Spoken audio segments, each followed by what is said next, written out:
दिल्ली में लाल किले के पास 10 नवंबर को हुए भयानक धमाके की जांच में हर घंटे नए नए खुलासे हो रहे हैं।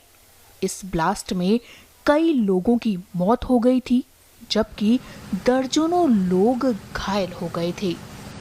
वहीं अब दिल्ली ब्लास्ट मामले में संदिग्ध आरोपी डॉक्टर शाहीन सईद के तलाकशुदा पति डॉक्टर हयात जफर ने मामले पर चुप्पी तोड़ी है। अरे यार, वो बाहर जाना चाह रही थी, मेरा मतलब नहीं था। हम दोनों लोग शादीशुदा थे और आराम से रह रहे थे। अच्छी बेहतरीन सर्विस थी, 2 बच्चे भी थे, कोई प्रॉब्लम किसी तरह की थी ही नहीं। अब वो अपनी तरफ से अपने साइड, हो सकता है कुछ उनके दिल में रहा हो, वो चली गई होंगी, मुझे तो कुछ पता नहीं इसके बारे में। क्या आपको मालूम था कि वो उनकी संबंध आतंकियों से है? आप जानकारी थी कि उनके संबंध कुछ आतंकियों से? ना, ऐसा कुछ नहीं। कितने साल आपके शादी हो गए थे उनके साथ? 9 साल। 9 साल 9 साल 9 ईयर्स। 9 साल से। क्या वजह थी आपकी डिवोर्स हुआ उनके साथ? क्या वजह हो गई डिवोर्स में? बता दो दिया अभी। वो बाहर जाना चाह रही थी। एक बार मेरे से जिक्र किया, मैंने कहा यार कि यहाँ रहना ज्यादा सही है, यहाँ पे रिलेशन है हम लोगों के, सबसे मिलते जुलते रहेंगे। बाहर जाके अकेले हो जाएंगे, दिक्कत होगी। ये जानकारी में आया है कि डॉक्टर शाहीन यहाँ पर GSVM कॉलेज में फार्माकोलॉजी डिपार्टमेंट में उन्होंने प्रवक्ता के रूप में यहाँ पे काम किया, पढ़ाया है बच्चों को। और उस दौरान उनकी जो एक्टिविटीज रही हैं उसमें क्या रही है, कहाँ कहाँ वो जाती थी, किससे किससे बात करती थी, और इस संबंध में हम लोगों ने जानकारी एकत्र करनी चाहिए, वहाँ पे कॉलेज में भी की है। इसके अलावा जो नाम हम लोग को संदिग्ध थे पूर्व में दंगों वगैरह में इनके जिनके नाम आए थे, उनको लोगों को खंगाला जा रहा है कि वो किससे बात करते हैं, क्या करते हैं। कहीं ऐसा तो नहीं कि कोई इनका आतंकवादी कनेक्शन हो। तो इसलिए 9 लोगों को अभी फिलहाल जानकारी के अनुसार उठाया गया है। पूछताछ करके बाद छोड़ दिया जाएगा। अगर उनका कुछ जानकारियां मिलती हैं तो वो एजेंसी जो हमारी लगी उनको बताया जाएगा, वो गोपनीय जानकारी है।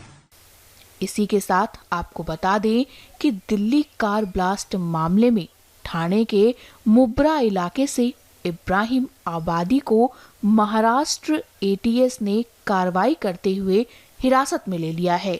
साथ ही मोबाइल फोन और एक कंप्यूटर की हार्ड डिस्क भी हिरासत में ली गई है। सुनिए इस पर उनकी पत्नी ने क्या कहा।